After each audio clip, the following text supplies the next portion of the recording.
Benih Rahasia Sang Pewaris episode 104. Kenzo mengerutkan kening mendengar ini. Kau benar-benar tidak perlu melakukan begitu banyak operasi pada wajahmu hanya untuk memenuhi keinginanku. Nindya merasa kecewa. Pria itu sama sekali tidak berperilaku seperti yang dia kira, dan dia masih memperlakukannya dengan ketidakpedulian yang sama seperti sebelum dia melakukan operasi plastik. Tanpa berkata apa-apa lagi, Nindya mengambil sebuah berkas dari meja dan menyerahkannya kepadanya, sambil berkata, "Semua informasi tentang bayi kita ada di sana, Kenzo. Lihat sendiri. Aku tahu sudah 5 tahun berlalu, tapi aku masih belum bisa melupakannya." Kenzo bangkit untuk mengambil berkas itu, lalu membukanya untuk mengeluarkan hasil USG. Di situ tertulis nama Nindya dan tanggalnya, dan cap waktunya menunjukkan bahwa foto itu diambil sekitar 3 bulan setelah insiden di Blacksun Club. "Jaga dirimu baik-baik dan beristirahatlah," kata Kenzo sambil menyingkirkan dokumen-dokumen itu. Ketika ia menatap Nindya lagi, ia tampak penuh belas kasih dan permintaan maaf. "Maafkan aku karena telah membuatmu menderita dan patah hati. Aku akan menyewa ahli gizi untuk datang besok guna menyusun diet khusus untukmu saat kamu dalam masa pemulihan." Pada saat itu, Nindya mengeluarkan desisan pelan kesakitan dan menundukkan kepalanya saat tangannya menekan perutnya. "Sakit?" Kenzo langsung berdiri dan menghampirinya, sambil bertanya, "Apakah kamu ingin ke dokter?"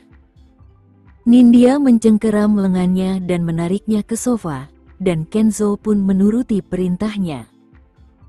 Kemudian, dia mendekap Kenzo dengan erat sementara Kenzo teralihkan perhatiannya dan melingkarkan lengannya di pinggang Kenzo, memeluknya erat sambil bergumam, "Aku kedinginan, Kenzo.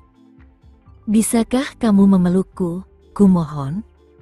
Tatapan Kenzo menjadi gelap saat ia meraih selimut dan menyampirkannya di bahu wanita itu. Ia kemudian berkata dengan datar, "Aku akan menaikkan termostat." "Tidak. Aku hanya butuh kehangatanmu," desaknya, masih memeluk erat tubuh pria itu sambil memejamkan matanya. Yang diinginkannya hanyalah menghirup lebih banyak aroma tubuh pria itu.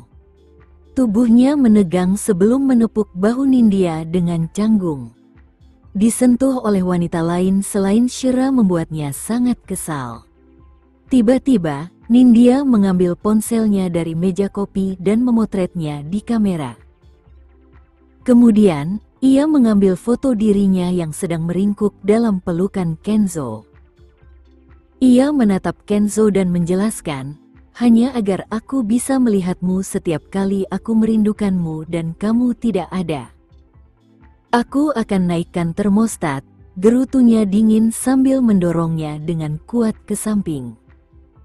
Kenzo berjalan ke panel kontrol di dinding tempat termostat berada dan menaikkan suhu di ruang tamu. Nindya berdiri dari sofa dan membiarkan mantel bulunya meluncur turun dari bahunya dengan sengaja, memperlihatkan daster merah yang dikenakannya di baliknya. Daster itu memperlihatkan kulitnya di tempat yang tepat, dan daster itu sangat pendek sehingga dia bisa saja telanjang. Dia menatap Kenzo dengan pandangan tak berdaya, tampak bingung karena mantel bulunya terlepas. Saat ini, banyaknya kulit yang terekspos membuat lelaki manapun akan melupakan akal sehatnya dan berbondong-bondong menghampirinya untuk melahap segenap kecantikannya yang memukau dan rapuh. "Kenzo, aku kedinginan." Nindya seperti anak kecil yang bahkan tidak bisa membungkuk untuk mengambil mantelnya sendiri. Yang bisa ia lakukan hanyalah berdiri di sana dan menatap Kenzo dengan memohon, dalam hati memohon agar Kenzo menyelamatkannya dari kesusahan. Akan tetapi, Kenzo terfokus pada menaikkan termostat, dan ketika akhirnya dia menoleh ke arahnya, ekspresinya tanpa ekspresi, sesuai dengan kilatan dingin di matanya. Nindya mengabaikan kehalusan saat memohon, "Kenzo, pegang aku. Kumohon." Setelah menaikkan suhu termostat, Kenzo kembali ke sisinya dan mengambil mantel itu sebelum menyerahkannya padanya, dengan cepat menutupi belahan dadanya yang terlihat. Dengan suara dingin dan tegas, dia berkata, "Jangan repot-repot menggunakan trik seperti itu padaku." Seorang wanita hanya diinginkan dan dicintai ketika dia mencintai dan menghargai dirinya sendiri terlebih dahulu. Mengerti? Kenzo tidak terpikat oleh pesona menggodanya dan memutuskan untuk menceramahinya. Tampaknya ia tidak menyadari kebaruan dari romansa. Nindya terkejut dengan penolakan itu, dan ketika dia melihat pria itu mengambil ponselnya dari meja kopi, dia bertanya, "Kamu mau pergi?" Tak perlu dikatakan lagi, Kenzo sudah tahu alasan sebenarnya mengapa wanita itu memintanya untuk datang. Dan jika rayuan adalah satu-satunya yang direncanakan wanita itu untuk malam ini, Kenzo tidak merasa perlu tinggal di sini lebih lama lagi. "Jika kamu kesepian dan sangat ingin ditemani, kamu dipersilakan membawa pulang pria manapun yang kamu inginkan," katanya sinis sebelum berbalik menuju pintu. "Hanya kamu yang kusuka, Kenzo. Tidak bisakah kamu tinggal bersamaku semalam saja? Aku akan memberikan apapun yang kamu mau," seru Nindya sambil mengejar Kenzo tanpa malu-malu dan putus asa. Namun, Kenzo sudah masuk ke mobilnya dan menutup pintu. Nindya berlari ke arahnya, tetapi saat hendak mencapai pintu, Kenzo keluar dari jalan masuk dengan mulus dan melaju kencang di tengah malam, meninggalkan Nindya menggigil karena angin dingin. Mantel bulu yang dikenakannya membuatnya tetap hangat, tetapi tidak mencairkan es yang menusuk hatinya setelah penolakan kerasnya. Keberanian yang dikumpulkannya hanya untuk menjalani operasi plastik itu sia-sia. Kenzo sama sekali tidak terkesan dengan wajah barunya, dia pun tidak meliriknya lebih dari beberapa detik. Dia tidak mengerti mengapa ini terjadi. Dia suka penampilan Shira, bukan? "Aku sudah melakukan semua ini hanya agar terlihat seperti dia, jadi mengapa aku masih belum cukup baik?" Sambil menggertakkan giginya, dia mengeluarkan ponselnya dengan kilatan jahat di matanya dan memilih gambar yang telah diambilnya sebelumnya sebelum mengirimkannya ke Shira. Dengan dada yang naik turun dengan cepat, ia berteriak dalam kegelapan malam, "Jika aku tidak bisa memilikimu, Kenzo, maka Shira juga tidak bisa." Ia menyerbu kembali ke dalam rumah dan menjatuhkan diri di sofa, meraih botol anggur yang telah diminumnya sebelum Kenz datang, dan mendongakkan kepalanya ke belakang saat ia meneguk isinya. Namun, pada saat itu, matanya terbelalak ketika ia menyadari bahwa anggur itu telah kehilangan aroma asamnya yang biasa, dan sepertinya telah diencerkan dengan air. Nindya menatap anggur itu dengan heran. "Apakah aku membiarkannya terkena udara terlalu lama?" Dia mengisi setengah gelas dengan anggur dan meminumnya, hanya untuk menyadari bahwa rasanya hambar seperti air keran. Tangannya mencengkeram tenggorokannya sementara pikirannya berusaha mencari jawaban. Apa yang terjadi? Mengapa aku tidak bisa merasakan anggurnya? Saat kepanikan menyergapnya, ia bergegas ke lemari es dan mencari segenggam ceri di laci. Ia tidak repot-repot mencucinya saat ia memasukkannya ke dalam mulutnya. Manisnya ceri, yang ia yakin baru saja ia cicipi sehari sebelumnya, telah sangat berkurang, hampir tidak melapisi lidahnya. Seolah-olah indera perasanya mulai rusak. Nindya mulai merasa cemas saat berlari ke dapur. Ia belum pernah memasak di sini, tetapi para pembantu telah menyediakan garam dan gula. Setelah menemukan sekantong garam, Ia merobeknya dan menyendok segenggam garam ke dalam mulutnya. Rasa asinnya seharusnya membuatnya meringis dan menggigil, tetapi ia tidak bisa merasakannya sama sekali, dan ia hanya menjadi sangat haus setelahnya. Indera perasaku, Nindya menjerit panik. Kemudian, dia berjongkok di lantai dan memegangi tenggorokannya. Dia tidak percaya bahwa operasi plastik telah menyebabkan dia kehilangan indera perasa. Tanpa membuang waktu sedetik pun, dia berlari keluar rumah dan menuju garasi, lalu melaju ke rumah sakit. Sementara itu, Shira meringkuk di tempat tidur sambil membaca buku bagus, dan dia menghabiskan sebagian besar jam terakhir tanpa ponselnya. Sekarang dia ingin memeriksa waktu, dia mulai mencari ponselnya. Villa Kenzo sangat besar, dan akan butuh waktu yang lama baginya untuk menemukan telepon yang sengaja ia simpan di suatu tempat. Baru setelah dia berjalan ke ruang tamu, dia menemukan ponselnya di atas meja di samping sofa. Dia duduk untuk memeriksa waktu, dan ternyata ada pesan baru. Ia mengkliknya, dan isinya membuat matanya terbelalak kaget. Pesan itu dikirim dari nomor yang tidak dikenal, dan gambar yang menyertainya adalah seorang wanita yang sangat mirip dengannya, yang meringkuk dalam pelukan Kenzo. Shira tidak mengabaikan fakta bahwa Kenzo mengenakan pakaian yang sama seperti saat ia meninggalkan rumah tadi. Ketika ia mengatakan akan pergi, apakah ia benar-benar bermaksud pergi ke tempat wanita lain? Shira melirik wanita dalam foto itu lagi. Selain kemiripan mereka yang mencolok, dia sedikit terkejut melihat ada sesuatu yang aneh pada wanita itu. Shira tidak tahu bahwa Nindya telah menjalani operasi plastik. Yang lebih penting, itu adalah prosedur besar. Wajar saja jika Shira tidak bisa mengenalinya di balik semua riasan dan pakaian yang tidak senonoh itu. Bagaimana wanita ini bisa mendapatkan nomor teleponku? Dia bahkan mengirimiku foto ini untuk membuatku marah. Shirk melempar ponselnya ke samping karena rasa frustrasi dan marah membuncah dalam dirinya. Tepat saat itu, dia mendengar suara mobil, khususnya mobil Kenzo, berhenti di luar.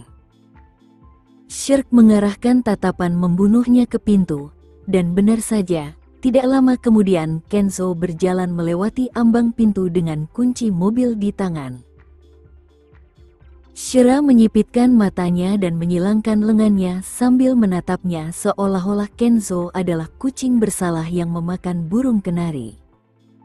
Melihat hal ini, Kenzo merasakan hawa dingin menjalar di tulang punggungnya dan bertanya, "Ada apa?" Kenzo senang melihat wanitanya menunggunya di sofa. Tetapi saat dia melihat tatapan membunuh di mata Shira, dia mulai bertanya-tanya apa yang telah dia lakukan hingga menyinggung perasaannya. "Tidak ada," gerutunya dingin. Shira tersenyum, tetapi senyumnya tidak sampai ke matanya saat ia berkata dengan nada datar, "Apakah kamu bersenang-senang, Presiden Wiharja?" Kenzo mengangkat sebelah alisnya ke arahnya dan membalas, "Apakah kamu sengaja menungguku? Jangan menyanjung diri sendiri. Aku hanya datang untuk minum," katanya dengan nada bercanda sambil bangkit untuk menuangkan segelas air untuk dirinya sendiri. "Aku juga mau minum. Tolong tuangkan satu untukku. Kecuali tangan atau kakimu patah, lakukan saja sendiri." Gerutu Shira sambil mengambil gelas berisi air yang telah ia tuang untuk dirinya sendiri dan menaiki tangga. Di lantai bawah, Kenzo ternganga menatap Shira tanpa berkata apa-apa. Entah mengapa, ia merasa seperti sedang ditinggalkan. Wanita adalah misteri yang tak terpecahkan, dan bahkan Kenzo, dengan kecerdasan dan kepintarannya sebagai pebisnis, tidak dapat memecahkannya. Dia tidak repot-repot menuangkan segelas air untuk dirinya sendiri dan mengikuti Shira menaiki tangga. Ketika dia sampai di pintu kamar tidurnya, dia melihat Shira sedang duduk di sofa di lantai 2 dan bertanya, "Di mana Leon?" "Bermain Lego," jawabnya dengan tenang, sengaja menghindari tatapannya saat dia membolak-balik buku yang setengah dibacanya. Pada saat itu, Kenzo melihat gelas berisi air di meja di sebelahnya dan mengulurkan tangan untuk mengambilnya. Namun, tepat saat Kenzo mengangkat gelas itu ke bibirnya, Shira berkata dengan singkat, "Jangan sentuh gelasku." Melihat Kenzo sudah mulai minum dari gelas, dia meneguk air seteguk demi seteguk. Dia lalu menyipitkan matanya sambil bertanya, "Kenapa tidak?" Ketika Shira melihat bahwa Kenzo telah menyesapnya, dia mengangkat bahu dan berkata, "Baiklah, minum segelas air saja. Aku akan turun dan menuangkannya lagi untukku." Shira membuatnya terdengar seperti Kenzo mengidap penyakit menular. "Kita sudah berciuman berkali-kali, dan tiba-tiba dia tidak ingin aku minum dari gelasnya." Kenzo bingung saat duduk di seberangnya. Tatapan tajamnya penuh rasa ingin tahu saat dia bertanya, "Aku minum airmu. Kenapa itu menghentikanmu untuk minum sisanya?" Dia sudah merasakan sikap permusuhan wanita itu sejak dia pulang ke rumah, dan sikap pasif-agresifnya membuatnya gugup, belum lagi frustrasi. "Aku tidak ingin membicarakannya," gerutunya kesal, tidak ingin mengatakan apapun lagi setelah itu. "Kenapa tidak?" desaknya. Kenzo bukan orang yang suka bertele-tele, baik dalam urusan bisnis maupun percakapan. Dia lebih suka berdiskusi secara terbuka saat harus memecahkan masalah, dan dia ingin segera menemukan solusinya. "Apakah ada masalah di antara kita yang aku ketahui? Kau tahu, aku seharusnya tidak menyelamatkanmu tadi malam." Tentu, apa yang dilakukan Bella itu tercela dan menjijikkan, tetapi itu tidak akan membuatmu rugi, kan? Kau hanya perlu melakukan sedikit kerja fisik, tetapi hanya itu saja. Dialah yang akan mendapat bagian yang kurang. "Benar," Shira tiba-tiba berkata. Hal ini malah membuat Kenzo semakin bingung. Namun, sebelum Kenzo bisa mengatakan apapun, Shira bertanya dengan serius, "Apakah menurutmu aku mencampuri urusan pribadimu tadi malam dan kamu diam-diam menyalahkanku karenanya?"